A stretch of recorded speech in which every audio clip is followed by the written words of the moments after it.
kala, tak jauh dari pelabuhan Lembar terdapat sebuah kerajaan. Kerajaan ini dipimpin oleh seorang raja bijaksana bernama Datu Tuan. Di kerajaan tersebut, Datu Tuan menghabiskan waktunya bersama sang permaisuri yang cantik bernama Dewi Emas. Suasana kerajaan yang tenang, Datu Tuan sedang duduk di taman istana. Kemudian Dewi Emas menghampiri Datu Tuan dengan membawa teh hangat. Suamiku, mari minum teh lagi hangat. Oh ya, terima kasih istriku. Suamiku, kenapa kau nampak murung belakangan ini? Kalau boleh tahu, sebenarnya apa yang mengganggu pikiranmu? Istriku, ini sungguh berat bagiku untuk mengatakan padamu. Katakan saja suamiku, siapa tahu aku dapat mengurangi beban pikiranmu. Sebelumnya, aku minta maaf istriku. Seperti yang kau ketahui, kita telah lama berumah tangga, namun tak jua diberikan momongan. Oleh karena itu, aku minta izinmu supaya diperolehkan menikah lagi untuk memperoleh keturunan.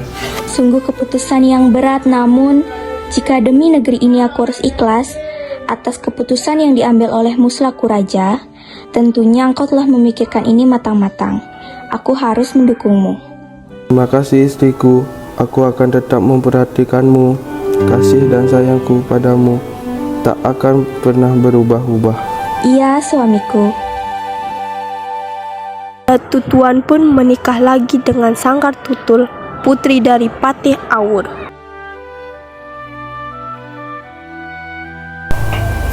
Maukah kau menjadi istriku? Tentu saja Baginda Raja, aku merasa terhormat menjadi istrimu.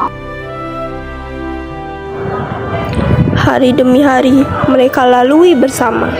Lambat laun perhatian Datu Tuan kepada Dewi Emas semakin berkurang. Namun Dewi Emas tetap bersikap sabar. Hingga sebuah kabar mengejutkan terjadi. Dewi Emas tiba-tiba dikabarkan hamil. Akhirnya semua penantianku terwujud. Namun kabar ini membuat Sanggar Tutut cemburu. Ia segera menemui Datu Tuan. Ini tak bisa dibiarkan, perhatian raja hanyalah untuk seorang. Suamiku, tidakkah kau merasa janggal Dewi Emas tiba-tiba hamil? Tentu ini bukan berita bagus untuk disebarkan kepada rakyat. Lagi pula, bukankah aneh kalau Dewi Emas tiba-tiba hamil? Selama ini kan dia tidak bisa memberimu keturunan. Kau ada benarnya juga. Datu Tuan terhasut oleh perkataan Sanggar Tutul. Pergi kau dari istana ini. Suamiku, kenapa kau mengusirku seperti ini? Karena aku tidak percaya dia anakku. Tapi Apa kau tidak mendengar apa yang dikatakan raja? Pengawal usir dia dari istana ini dan asingkan dia di pulau tak berpenghuni. Baik, Yang Mulia. Dewi Emas diasingkan ke sebuah pulau kecil yang tak berpenghuni. Ia mencoba bertahan hidup dengan memanfaatkan tanaman sayur yang ada. Suatu hari, Dewi Emas sangat ingin menari.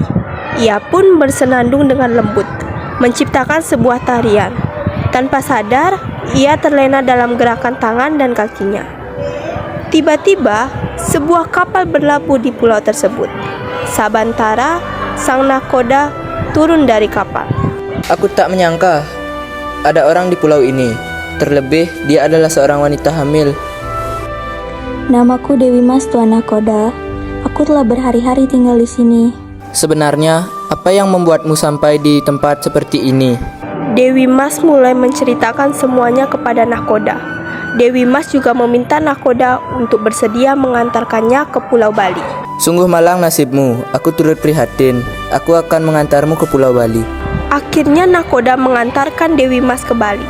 Di Bali, Dewi Emas tinggal di sebuah gubuk kecil. Waktu terus berlalu hingga datanglah masa kelahiran Dewi Emas. Dewi Emas melahirkan anak kembar laki-laki dan perempuan. Yang laki-laki dilahirkan bersama sebilah keris.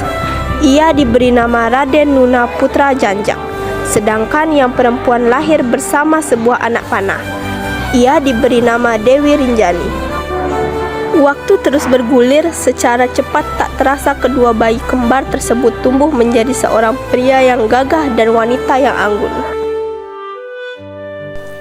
Ibu, bolehkah aku bertanya satu hal? Tentu saja anakku, apakah yang hendak kau tanyakan? Sebenarnya siapakah ayahku itu? Kenapa aku dan Rinjani terlahir tanpa ayah? Benar apa yang dikatakan oleh Raden Nuna, Ibu. Aku pun ingin tahu di mana keberadaan ayahku. Mendengar itu, Dewi Emas sedikit terkejut. Dewi Emas menceritakan semua kisahnya kepada kedua anaknya. Ini tidak bisa dibiarkan, Ibu. Ibu berhak mendapatkan kebahagiaan. Aku harus menemui ayah. Tenangkanlah dirimu, nak. Ibu, izinkan aku untuk menyeberang menemui ayah. Ibu merestui kepergianmu, nak. Pesan ibu, berhati-hatilah selama perjalanan, jaga sikapmu. Bawalah keris ini untuk berjaga-jaga. Siapa tahu kau membutuhkannya nanti. Berhari-hari, Raden Nuna mengarungi lautan demi menemui ayahnya.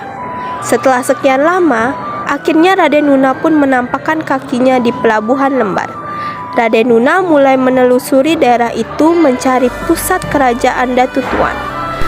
Permisi pengawal, aku hendak bertemu dengan Datu Tuan. Siapa kau? Apa urusanmu bertemu Baginda Raja? Mohon maaf tuanku, aku belum bisa menyatakan hingga bertemu dengan Datu Tuan. Sama sekali kau.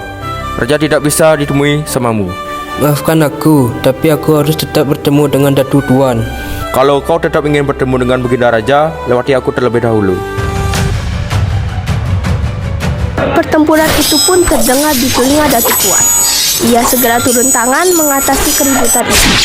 Namun ketika hendak melawan Raden Nuna, terdengarlah suara dari langit. Datu Tuan, Siapa itu? Siapa di sana? Keluarlah. hentikan langkahmu. Janganlah engkau bertarung dengannya. Jangan bertarung dengan anakmu sendiri. Anakku, jangan-jangan kau... Siapa namamu anak muda? Siapakah ibumu? Perkenalkan, nama hamba adalah Raden Nuna Putra Janja, putri dari seorang ibu yang bernama Dewi Mas. Anakku, maafkan ayahmu yang tak mengenalimu. Di manakah ibumu? Apakah dia baik-baik saja? Beliau baik-baik saja ya. Akhirnya Datu Tuan pun menjemput istrinya untuk kembali ke istana. Mari ayah. Istriku, maafkan aku atas kejadian dahulu. Maukah kau kembali ke istana bersama anak-anak kita? Tentu saja suamiku, aku sudah lama memaafkanmu. Terima kasih istriku. Apakah kau benar ayah kami? Benar anakku, akulah ayah kalian. Sekembalinya ke istana kerajaan, Dewi Mas tidak menaruh dendam kepada Sanggar Tutul. Mereka hidup damai. Beberapa tahun kemudian, Raden Nuna kian bertambah dewasa. Ia menggantikan Datu Tuan sebagai raja.